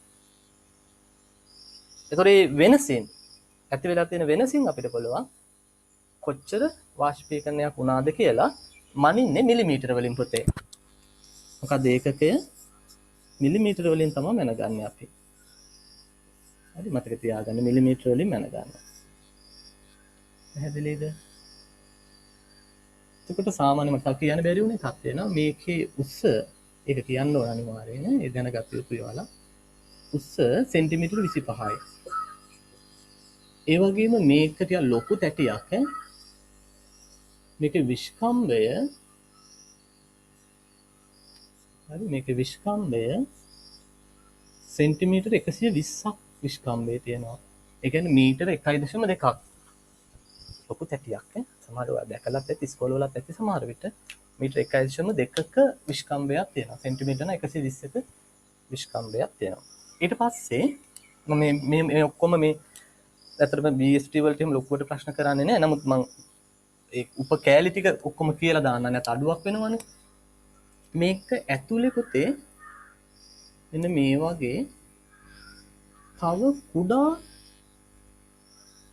සිලින්ඩරාකාර කොටසක් තියෙනවා මේ විදිහට. ඒක දැන් මේ අර පතුලටම ගිහිලා තියෙනවා. මම ඒක අඳින්නේ මේක පල්ලෙහාට හොම තියෙනවා. මේකට කියනවා අපි නිසල ළිඳ කියලා. නිසල ළිඳ. මතක තියාගන්න හරි. නිසල ළිඳ. මේක ලී රාමුව. ලී රාමුව. මේක ඇත්තම ඇත්තටම වාෂ්පීකරණ තැටිය. වාෂ්පීකරණ තැටිය. හරි. ඇත්ත නේද? ওই ටික පොඩ්ඩක් ඔළුවේ තියාගන්න. හරි එහෙම ලොකුවට BST වල මම අය කියනවා. BST වල මේ වාෂ්පීකරණ තැටිය කියන එක ලොකුවට ප්‍රශ්න කරන්න. හැබැයි මෙතන ඉන්නවනේ ඔයාලා ඇග්‍රි කරන අය. දැන් අපිට ඇග්‍රි වල තියෙන එක දෙවෙනි පාඩමේදී. ඇග්‍රි වලදී ටිකක් මේක හොඳට ඉගෙන ගන්න ඕනේ. මොකද මේ ඒකට හේතුකුත් තියෙනවා. වාෂ්පීකරණ තැටිය ගොඩක් දුරට ඒ ගන්න වාෂ්පීකරණ පාඨාංකයේ වැදගත් වෙන කෘෂි කර්මාන්තයේදී පුතේ. මේක සාමාන්‍ය කාලගුණික නිවේදනවලදී අපිට වැදගත් වෙන්නේ නැහැ. කියන්නේ නැහැ නේ කාලගුණික නිවේදනයේ අහවල් ප්‍රදේශයේ තමයි අද මේ දවසේ මේ වැඩිම වාෂ්පීකරණය වාර්තා වුනේ කියනවාද ඒ වගේ මගුලක්. කියන්නේ නැහැ නේ. ඒ වාෂ්පීකරණය කියන එක සාමාන්‍ය මේ කාලගුණික තොරතුරු ඉදිරිපත් කිරීමේදී සාමාන්‍ය කාලගුණික නිවේදන වලදී එහෙම පාවිච්චි කරන එකක් නෙමෙයි. මේක අර කෘෂි කර්මාන්තයේදී තමයි ගොඩක් දුරට වැදගත් වෙන්නේ විශේෂයෙන් ජල සම්පාදනය කරලා ජල සම්පාදන අවශ්‍යතාවය එහෙම ගණනය කරගන්න අපිට මේක ගොඩක් වැදගත් වෙනවා. ඒක නිසා මේක අර BST වලදී ලොකුවට මේ ප්‍රශ්න කරන්නේ පන්න. හැබැයි ඇග්‍රි වලදී මේක හොඳට අපි ඉගෙන ගන්න අවශ්‍ය වෙනවා. නමුත් ඉතින් මොකද භාගයක් එහෙම කෑලි බැරි උගන්වන්නේ මම ඔක්කොම ටික මේක ඇතුලේ දැම්මා. නමුත් විස්තර ටික පුළුවන් තරම් අඩු කරලා පොඩි නෝට් එකක් දාන්න. ඒ ටික ප්‍රමාණවත් ඔයාලට. හරි.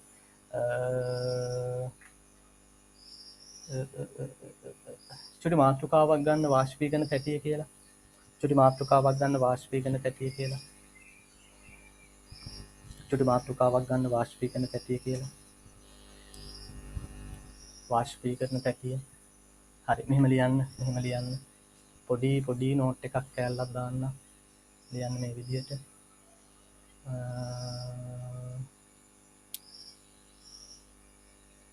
මෙය ගැල්වනයිස් තහඩු වලින් සාදන ලද. එහෙම ලියන්න. මෙය ගැල්වනයිස් තහඩු වලින් සාදන ලද. ගැල්වනයිස් වචනේ අහලා තියෙනවනේ ගැල්වනයිස්. මෙය ගැල්වනයිස් තහඩු වලින් සාදන ලද.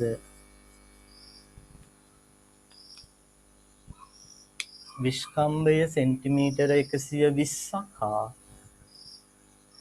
විස්කම්භය සෙන්ටිමීටර 120ක් හා විස්කම්භය සෙන්ටිමීටර 120ක් හා උස සෙන්ටිමීටර 25ක් වන උස සෙන්ටිමීටර 25ක් වන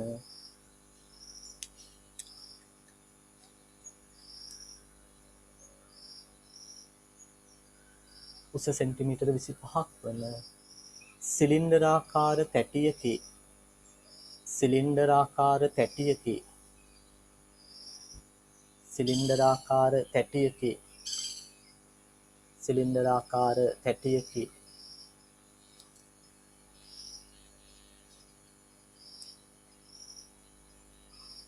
හරි අලුත් රූලකින් ලියන්න අලුත් රූලකින් මේ තුලට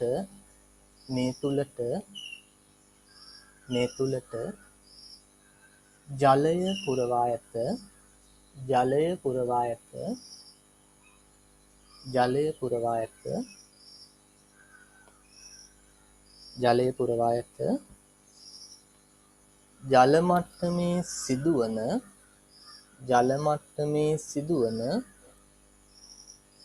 ජල මට්ටමේ සිදුවන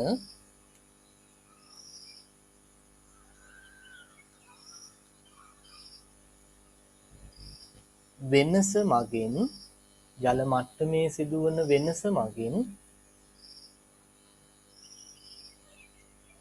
වාෂ්පීකරණය ජල මට්ටමේ සිදුවන වෙනස මගින් වාෂ්පීකරණය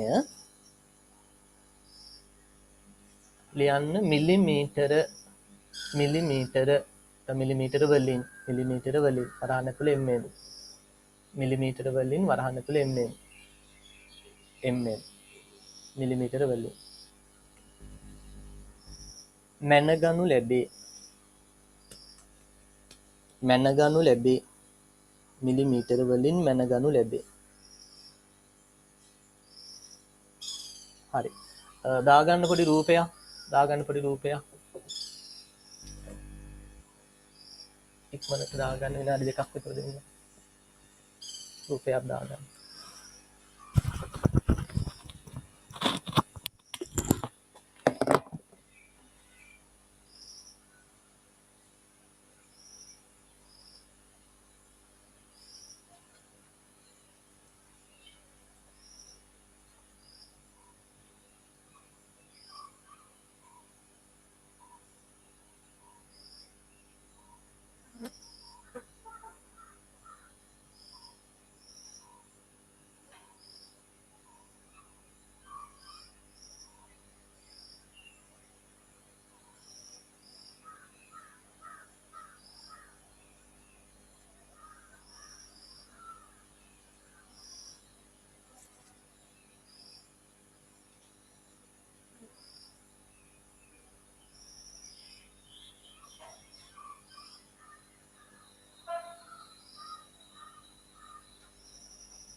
හරි දාගත්ත නේද පොඩි රූපයක්.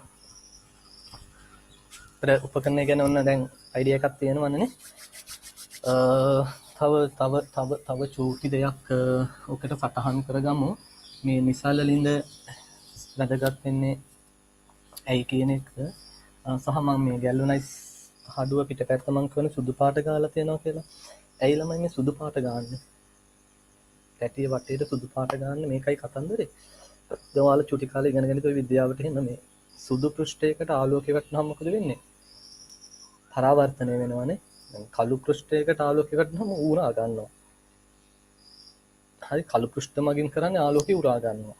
සුදු පෘෂ්ඨ මගින් හැමතිස්සෙම කරන්නේ ආලෝකය පරාවර්තනය කරනවා. එතකොට දැන් මේක පිටපැත්තේ සුදු පාට එහෙම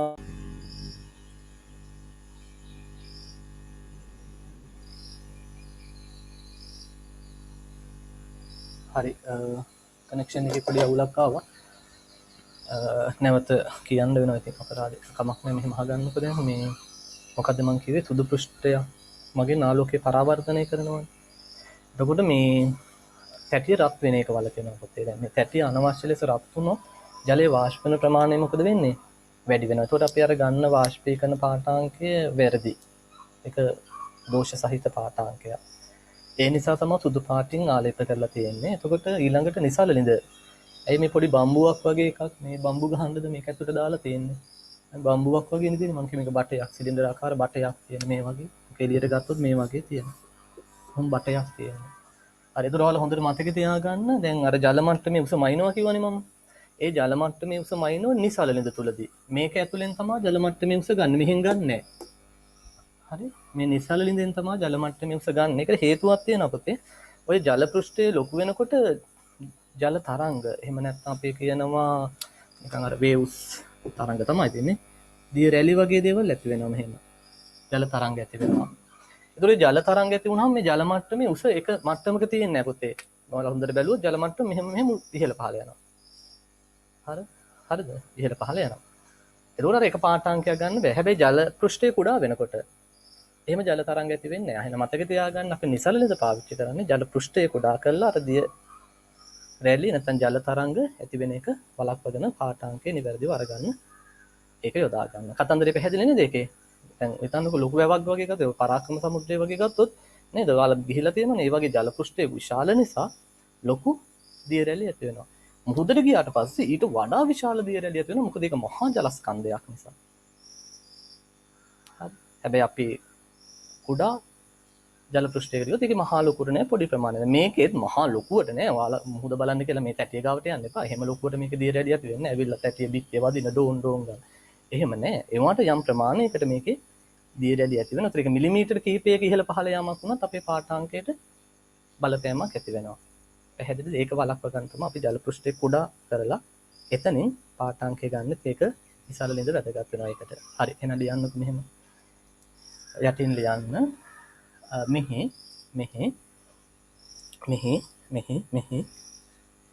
මෙහි ගැල්වනයිස් තහඩුව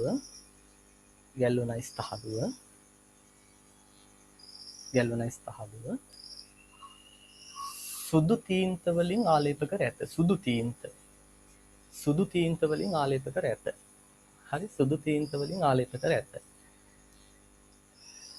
සුදු තීන්ත වලින් ආලේප කර ඇත. ඒකටම ලියන්න.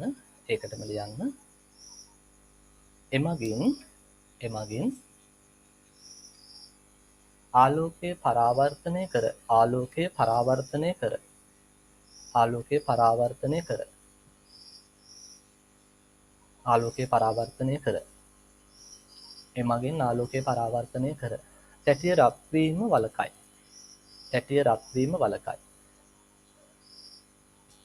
තැටිය රත් වීම වළකයි. ආලෝකය පරාවර්තනය කර තැටිය රත් වීම වළකයි. හරි. එතකොට මේ සුදු පාට ගාලා තියෙන්නේ ඇයි කියන එක ඔන්න. ඊළඟට එන්න අලුත් රූලකට 6. අලුත් රූලකට එන්න ආයේ. අරකෙම ලියන්න එපා. ඒක ගොඩේ වගේ තියෙන්නේ නේ. අලුත් රූලකින් ලියමු. අලුත් රූලකින් ලියන්න. දිය රැලි නිසා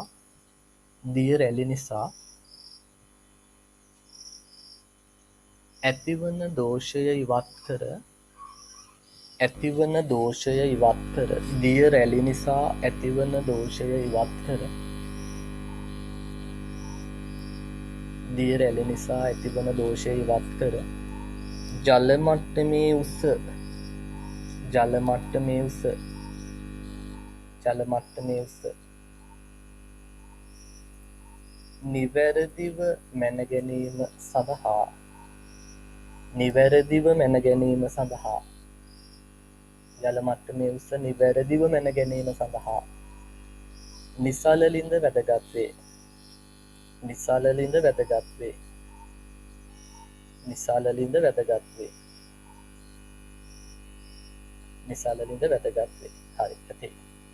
ඔය හොඳටම ඇති මේ උපකරණය සම්බන්ධ වූ පොතේ නිසලලින්ද වැදගත් වේ. මෙහෙම කරමු. නෝට් එකටම තමයි අපි උදාහරණ දෙකක් කරමු. අවස්ථා දෙකක් මෙතන තියෙනවා. මම උදාහරණ දෙකකින්ම නෝට් එක සම්පූර්ණ කරලා දෙන්නම්. ගන්න පොතේ උදාහරණ 1 කියලා. උදාහරණ 1 ලියන්න මෙහෙම.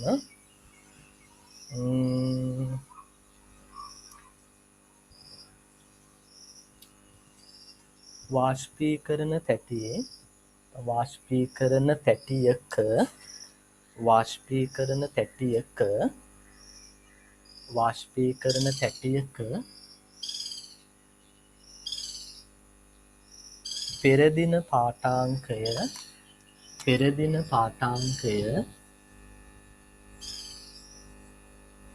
පෙරදින පාඨාංකය මිලිමීටර 180ක්ද මිලිමීටර 180ක්ද මිලිමීටර 180ක්ද පසුදින පාඨාංකය මිලිමීටර 170ක්ද විය. පසුදින පාඨාංකය මිලිමීටර 170ක්ද විය.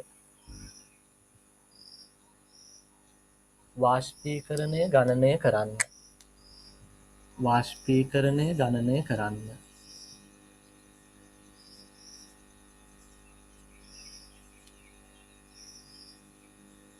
හරි. දැන් මම කියන්නේ මේක උදාහරණයක් වුණාට නෝට් එකටම යනවා කියලා. ඒ නිසා මම මේ සමීකරණයම දෙනවා බලා ගන්න. ඒතර වාෂ්පීකරණය සමානයි කියනවා මෙතනදී අපි. පුතේ පෙරදින පාඨාංකයෙන්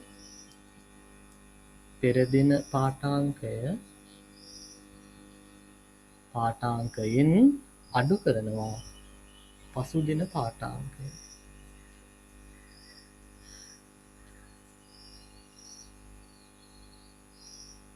හරි පෙරදින පාඨාංකයෙන් අඩු කරනවා පසුදින පාඨාංකය. හරි දැන් බලන්න පෙරදින පාඨාංකය 180යි. නේද? 180යිනේ.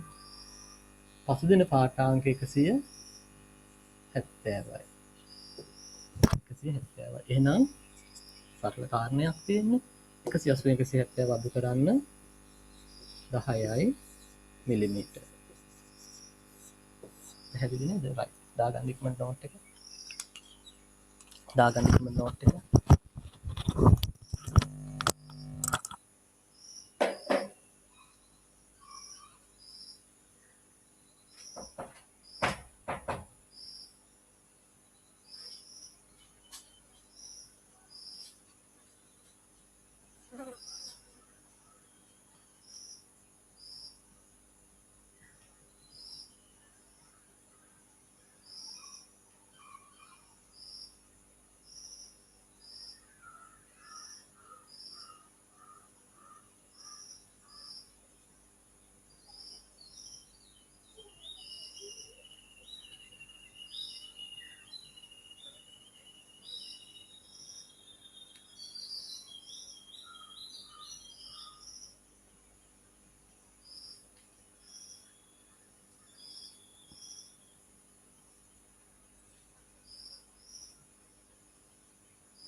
හරි නේද?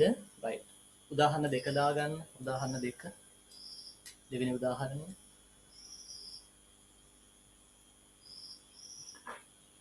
වාෂ්පීකරණ තැටියක දෙවෙනි උදාහරණය. වාෂ්පීකරණ තැටියක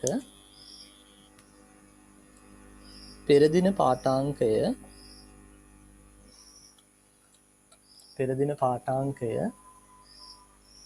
පාඨාංකය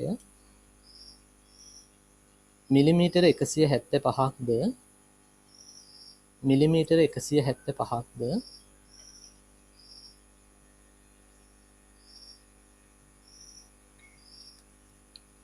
මිලිමීටර 175ක්ද පසුදින පාඨාංකය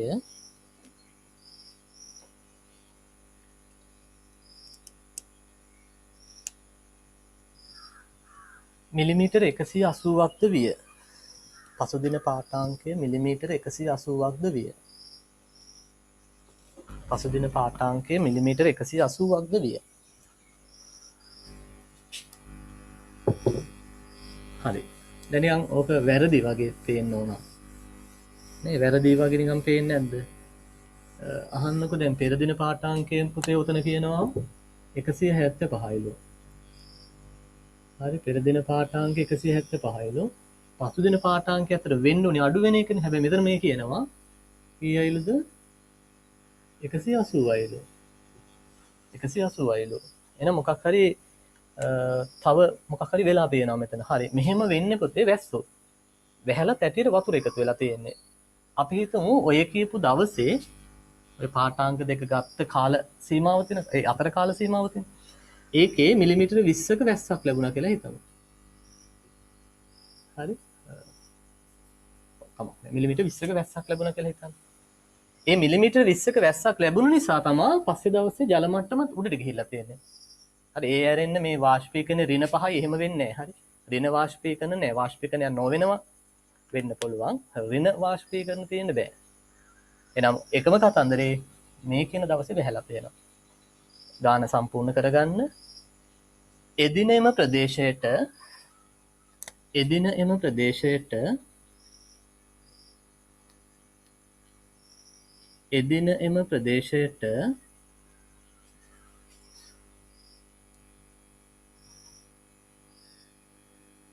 මිලිමීටර 20ක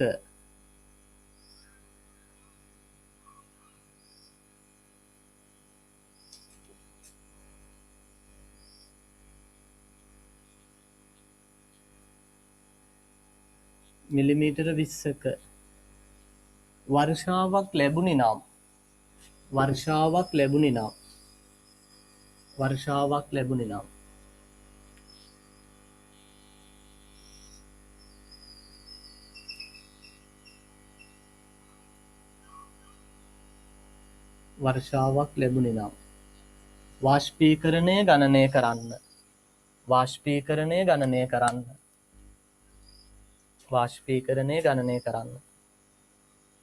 වාෂ්පීකරණය ගණනය කරන්න.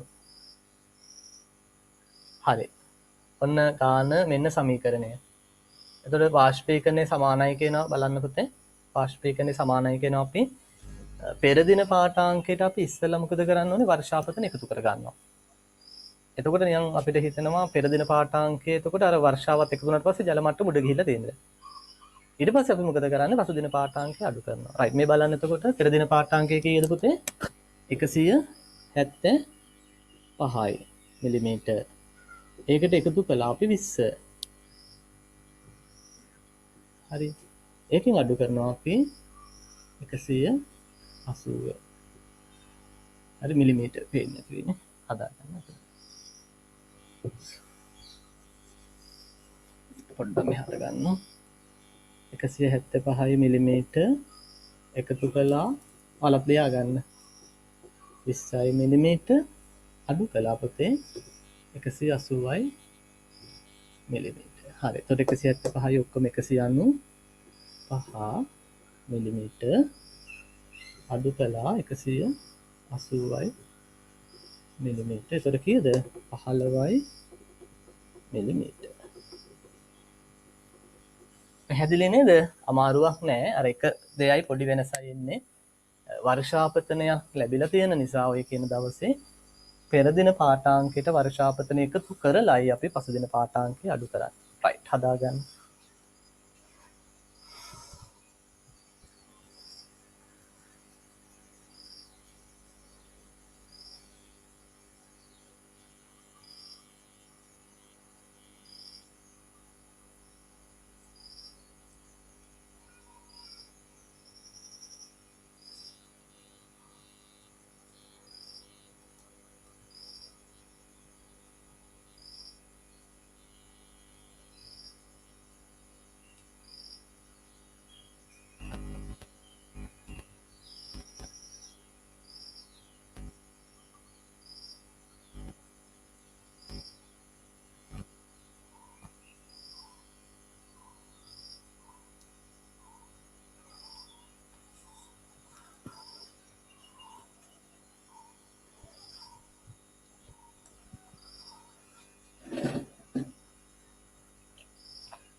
රයිට්. ලියාගත්තා නේද? හරි. එහෙනම් අදට අපි උතනින් නතර කරමු. එතකොට මේ දේශගුණික සාධක ප්‍රධාන දේශගුණික සාධක 5යි ඊට අමතරව කතා කරපු තව වායුගෝලීය තත්ත්ව දෙකක් නෙවෙයි තිබුණේ. ඒ දෙකයි ඒතර ඔක්කොම එතන 7ක් කතා කරලා ඒ 7 ඉවරයි පුතේ. එතකොට ඊළඟ දවස කියන්නේ බොහෝ දුරට මම ඔයාලට තව දාද කවද්ද අද බ්‍රහස්පතින්දා සිකුරාදා සෙනසුරාදා ඉරිදා දිහාට නැවත ඔයාලට බොහෝ දුරට ක්ලාස් එකක් කරાવી. අපේ තියෙන සාමාන්‍ය ටයිම් එකටම සමහර විට කරන්න පුළුවන් වේවි ඊළඟ මේ ඉරිදා ඉඳලා මේ වැඩ ටික එහෙම ඉවරුනහම එතකොට එදාට අපිට කතා කරන්න තියෙන්නේ මේ මම ඔයාලට කිව්වා අපිට මේක ඊළඟ මාතෘකාව තියෙන පොතේ කාලගුණික නිරීක්ෂණ මධ්‍යස්ථානය කියන කොටස. එදාට අපි කාලගුණික නිරීක්ෂණ මධ්‍යස්ථානය තමයි කෙලින්ම පටන් ගන්න. මේ ඉවරයි ඔක්කොම ඉවරයිනේ දැන්. හරියට කෙලින්ම අපි කාලගුණික නිරීක්ෂණ මධ්‍යස්ථානය කතා කරනවා. එතන මම කිව්වා ඒකේ ආකාර දෙකක් තියෙනවා. සාම්ප්‍රදායික කාලගුණික නිරීක්ෂණ මධ්‍යස්ථාන සහ ස්වයංක්‍රීය කාලගුණික නිරීක්ෂණ මධ්‍යස්ථාන. ඒ දෙක වෙන වෙනම අපි සාකච්ඡා කරන ඉස්සලා සාම්ප්‍රදායික කාලගුණික නිරීක්ෂණ මධ්‍යස්ථානයට අදාළ තොරතුරු ටික කතා කරලා ඊට පස්සේ වෙනවා ස්වයංක්‍රීය කාලගුණික මධ්‍යස්ථානය සම්බන්ධව සාකච්ඡා කිරීම කරන්න. හරි ඉතින් ඒ ටික අපි අද අපේ වෙලාව මදි දැන් පටන් ගන්න තේරුමකුත් නැහැ. පටන් අරන් එහෙමම නතර කරන්න වෙනවනේ. අපි කෙලින්ම අලුත් මාතෘකාවෙන්න ඊළඟ දවසේ පටන් ගමු. හරි ඒකට අද කරපු කාරණා ටික අද කියලා දුන්න ටික බලලා තියාගන්න පාඩම් කරගන්න. right